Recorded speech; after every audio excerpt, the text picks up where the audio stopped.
আসসালামু আলাইকুম, শুভ সকাল। সবাইকে স্বাগত জানাচ্ছি আমার দেশ আজকের লিড নিউজে। সঙ্গে আছি তাহমিনা তাসির।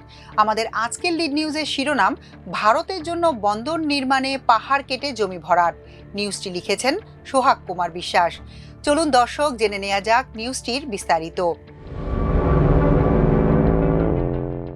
খাগড়াছড়ির রামগড়ে ভারতের স্বার্থে নির্মিত স্থলবন্দরের জমি ভরাটে পরিবেশ ধ্বংস করে নির্বিচারে পাহাড় কাটা হচ্ছে, এমন অভিযোগ তুলেছেন স্থানীয় বাসিন্দারা। প্রশাসনের নাকের ডগায় প্রকাশ্যে এ ধরনের কর্মকাণ্ড চললেও তা প্রতিরোধে কার্যকর কোনো পদক্ষেপ লক্ষ্য করা যাচ্ছে না বলে দাবি তাদের। স্থানীয় সূত্র জানায়, প্রকল্প এলাকা থেকে প্রায় 3 কিলোমিটার দূরের অন্তত 3টি পাহাড় সম্পূর্ণ কেটে ফেলা হয়েছে। এসব পাহাড়ের মাটি রাতের আধারে ট্রাকে করে এনে রামগড় স্থলবন্দরের প্রায় 10 একর জমি ভরাট করা হয়েছে। অথচ টেন্ডারের শর্ত অনুযায়ী বালি কিনে এনে জমি ভরাট করার কথা ছিল। পতিত আওয়ামী লীগ সরকারের আমলে ভারতের আগ্রহে প্রকল্পটি নেওয়া হয়। 2024 সালে গণ অভ্যুত্থানে সরকার পতনের পর অন্তর্বর্তী সরকার এই বন্দরকে অপ্রয়োজনীয় আখ্যা দিয়ে এর লাভ ক্ষতি পুনর্মূল্যায়নের ঘোষণা দেয়। সে সময় কিছুদিন ধীর গতিতে চললেও সাম্প্রতিক সময় আবার পুরোদমে শুরু হয়েছে নির্মাণ কাজ। এখন ঠিকাদার নিজের দায় এড়িয়ে দোষ দিচ্ছেন সাব ঠিকাদারকে, আর প্রশাসনের লোকজনও দায় সারা বক্তব্য দিয়ে স্বীকার করছেন কাজ প্রায় শেষের দিকে। বিষয়টি নিয়ে স্থানীয় বিশেষজ্ঞরা উদ্বেগ প্রকাশ করেছেন। সূত্র জানায়, ভারতের আবদারে খাগড়াছড়ি ও ফেনী সীমান্তের রামগড়ে স্থলবন্দর প্রকল্প গ্রহণ করে পতিত আওয়ামী লীগ সরকার।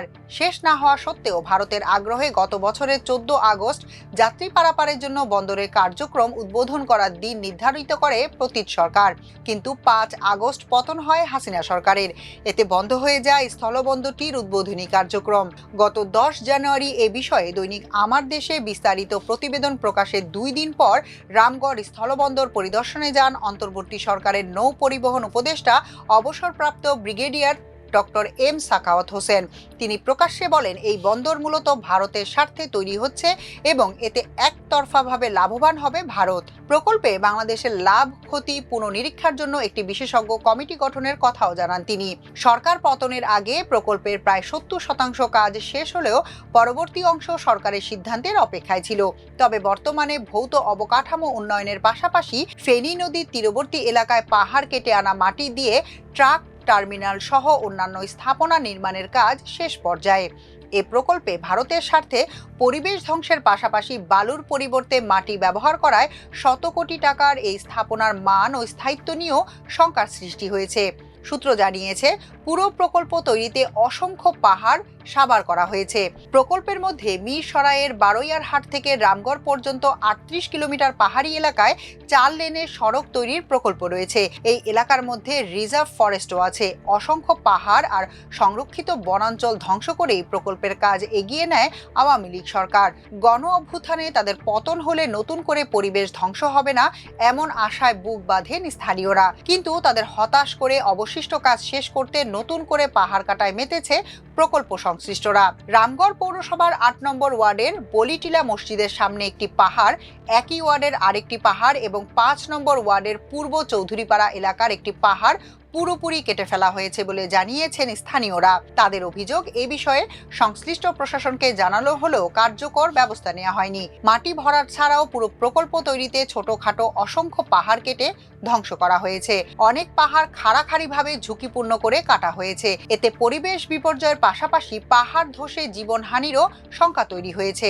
বালি ভরাটের কাজ ইতোমধ্যে শেষ হয়েছে। এখন দ্রুততার সঙ্গে বন্দরের ইয়ার্ডের কাজ শেষ করা হচ্ছে। এ ব্যাপারে রামগড় উপজেলা নির্বাহী কর্মকর্তা কাজী শামীম বলেন, গত মাসে পাহাড় কাটার অভিযোগে অভিযান চালিয়ে 1 লাখ টাকা জরিমানা করা হয়েছে। বর্তমানে পাহাড় কাটা হচ্ছে না। তারপরও স্থানীয়রা যখন অভিযোগ করেছে তখন বিষয়টি তদন্ত করার উদ্যোগ নেওয়া হয়েছে।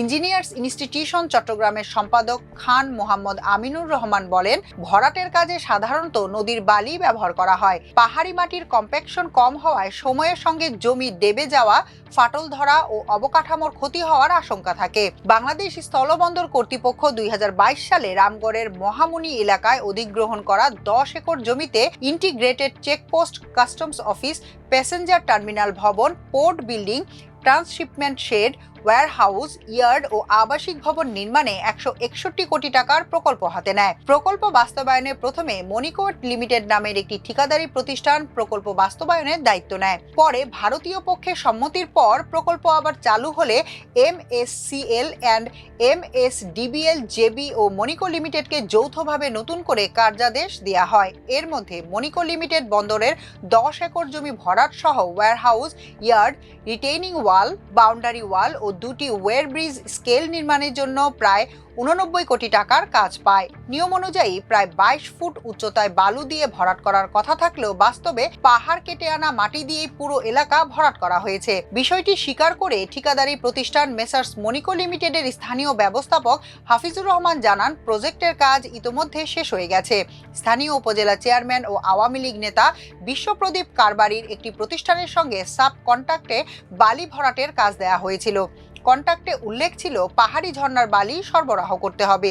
খাগড়াছড়ি এলাকার সব বালি লাল রঙের, তাই সরবরাহকারী প্রতিষ্ঠান পাহাড় কেটে বালি সরবরাহ করলে তা বোঝার উপায় নেই। রামগড়ের ওপারে আসামের গুয়াহাটি ও ত্রিপুরার আগরতলা 7 সিস্টারের মূল বাণিজ্যিক কেন্দ্র। নিকটতম মূল শহরগুলোর মধ্যে রয়েছে কলকাতা। শিলিগুড়ি করিডোর হয়ে গুয়াহাটি কিংবা আগরতলার দূরত্ব 1600 থেকে 1650 কিলোমিটারের মধ্যে। দুর্গম ও পাহাড়ি এসব পথে ভারী পরিবহন চলাচল একেবারেই অসম্ভব। বিপরীতে রামগড় হয়ে আগরতলার সঙ্গে চট্টগ্রাম বন্দরের দূরত্ব মাত্র 300 কিলোমিটার আর গুয়াহাটির দূরত্ব 600 কিলোমিটারের কাছাকাছি। রামগড় বন্দর হয়ে ট্রানজিট সুবিধা পেলে বিচ্ছিন্ন এই রাজ্যগুলোর সঙ্গে সহজ যোগাযোগ ব্যবস্থা তৈরি হবে ভারতের। আর এ কারণেই ছোট্ট এ বন্দরের প্রতি তাদের এত আগ্রহ। রামগড় বন্দরের নামে ভারতের সঙ্গে যে কানেক্টিভিটি তৈরি হয়েছে তা অত্যন্ত ঝুঁকিপূর্ণ বলে মনে করছেন নিরাপত্তা বিশ্লেষকরা। ভারতের জন্য চিকেন নেক যেমন গুরুত্বপূর্ণ, আমাদের জন্য রামগড়ও তেমনই গুরুত্বপূর্ণ।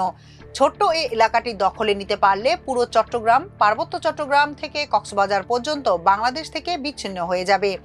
বন্দরের জন্য সেতু তৈরি হওয়ার আগে সরাসরি ভারতের সঙ্গে কোনো যোগাযোগ বাংলাদেশের ছিল না। ফেনী নদী প্রাকৃতিকভাবে দুই দেশকে আলাদা করার পাশাপাশি সীমান্ত সুরক্ষিত করে রেখেছিল। কিন্তু এই স্থলবন্দরের জন্য নদীর ওপর নির্মিত সেতু আমাদের জন্য অনেক বেশি ঝুঁকিপূর্ণ। 2010 সালে রামগড়কে স্থলবন্দর ঘোষণা করে সরকার। 2018 সালে বাংলাদেশ ও ভারতের মধ্যে চুক্তির মাধ্যমে চট্টগ্রাম ও মোংলা বন্দর ব্যবহারের সুযোগ পায় ভারতের উত্তর পূর্বাঞ্চলীয় রাজ্যগুলো। এর ধারাবাহিকতায় রামগড় বন্দর গুরুত্বপূর্ণ ট্রানজিট পয়েন্ট হিসেবে বিবেচিত হয়। রামগড় স্থলবন্দর প্রকল্প পরিচালক যুগ্ম সচিব শামসুল আলম বলেন, মূলত ভোলাগঞ্জ, শেওলা ও রামগড় এই 3টি বন্দর নিয়ে একটি প্রকল্প, যার কাজ 97% শেষ হয়েছে। সেক্ষেত্রে রামগড় বন্দরের অবকাঠামোগত কাজ প্রায় শেষ পর্যায়ে। তবে বন্দর কবে চালু হবে সে সিদ্ধান্ত নেবে সরকার। এখনকার মতো এ পর্যন্তই। সবাই ভালো থাকুন, সুস্থ থাকুন আমার দেশের সঙ্গে। চ্যানেলটি ভালো লাগলে সাবস্ক্রাইব করুন। আল্লাহ হাফেজ।